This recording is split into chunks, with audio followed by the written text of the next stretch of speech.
প্রথম আদি তব শক্তি, আদি পরম জল জ্যোতি তোমারি হে গগনে গগনে।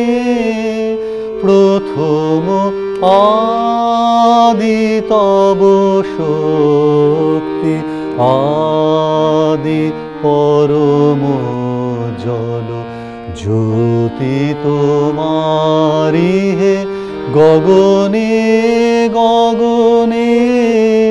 প্রথম আদি তব শক্তি। सर्वमंगलमंगल्ये शिवे सर्वार्थ साधिके शरण्ये त्र्यंबके गौरी नारायणी नमस्तुते। नमस्कार। आज के आमादेर आलोचनार विषय हलो आदि शक्ति। आमरा सब समय नारी शक्तिर कथा बोली। नारी शक्ति कथाटी प्रथित हये आछे शक्ति साधनार मध्य। आमरा भारतबासीरा मने करी जे एई जगत प्रपंचके चालना करछेन एक नारी। सेई नारीकेई आमरा बोली महाशक्ति। तिनी केमन? तिनी तार एकटी आंगुलेर परिचालनाय एकटी लहमाय तिनी अघटन घटन पटीयसी। तिनी जा किछु कार्य सम्पादन करते सक्षम, किन्तु सेई महान शक्ति कि प्रत्येकटी नारीर मध्य रयेछे। एई शक्ति बा महाशक्तिके केंद्र करे आमादेर जे साधना, जे अध्यात्म तत्व, सेटिके आमरा बोली शक्ति साधना। जारा एई पथके अनुसरण करेन तादेरके बला हय शाक्त। एई शाक्त धर्मके निये एकटी साहित्य गड़े उठेছে। এই সাহিত্য অনুযায়ী नारायण उपनिषदे आमरा पाচ্ছি समस्त भारत भूमिके तीनटे भागे भाग करा হয়েছে। এই বিভাজনটি হয়েছে ঠিক ভারতবর্ষের মধ্যখানে যে বিন্ধ্য পর্বত রয়েছে সেই বিন্ধ্য পর্বতকে কেন্দ্র করে।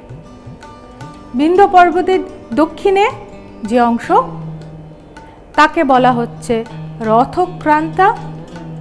বিন্ধ্য পর্বত থেকে কাশ্মীর পর্যন্ত পশ্চিম দিকে যে অংশ তাকে বলা হচ্ছে অশ্বক্রান্তা। এবং বিন্ধ্য পর্বত থেকে একদম আসাম বা পূর্বের যে চট্টগ্রাম পর্যন্ত, চট্টগ্রামের কথা বলা হচ্ছে, সেটি হচ্ছে বিষ্ণুক্রান্তা। এই বিষ্ণুক্রান্তার মধ্যে আমাদের বাংলা বা বঙ্গভূমি, আসাম, ত্রিপুরা ইত্যাদি সংশ্লিষ্ট হয়েছে। এবং এই যে ধারাটি, এই ধারাটিকে প্রধান ধারা বলা হচ্ছে, সেই জন্য এই ধারার নাম কালীকুল।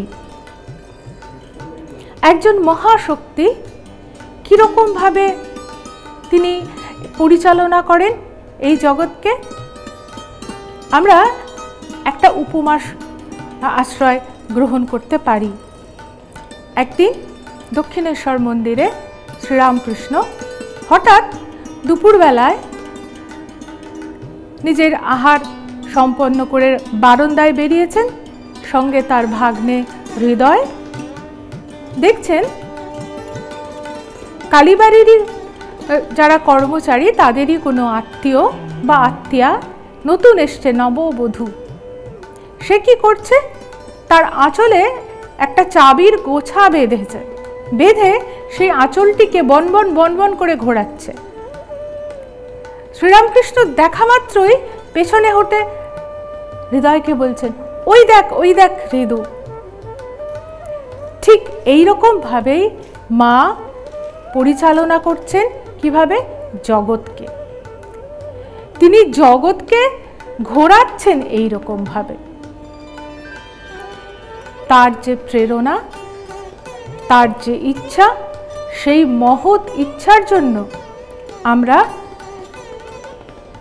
পরিচালিত হচ্ছি স্নেহের দিকে, মায়ার দিকে।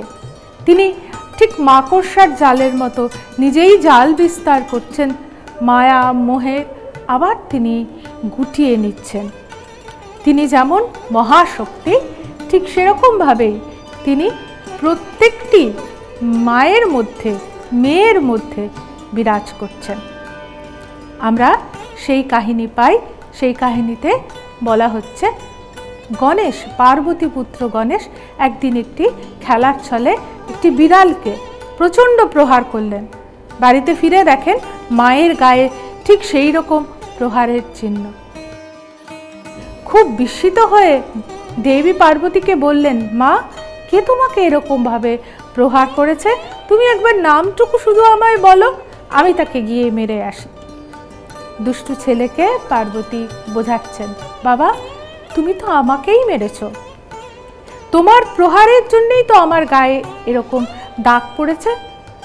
গণেশ অবাক হয়ে বললেন, সে কি, আমি তো তোমার অঙ্গে কখনো আঘাত করিনি মা। বলছে, তুমি আমার অঙ্গে করনি, কিন্তু তুমি ওই বেড়ালের অঙ্গে করেছো, তো ওর প্রত্যেকে আমি নেই।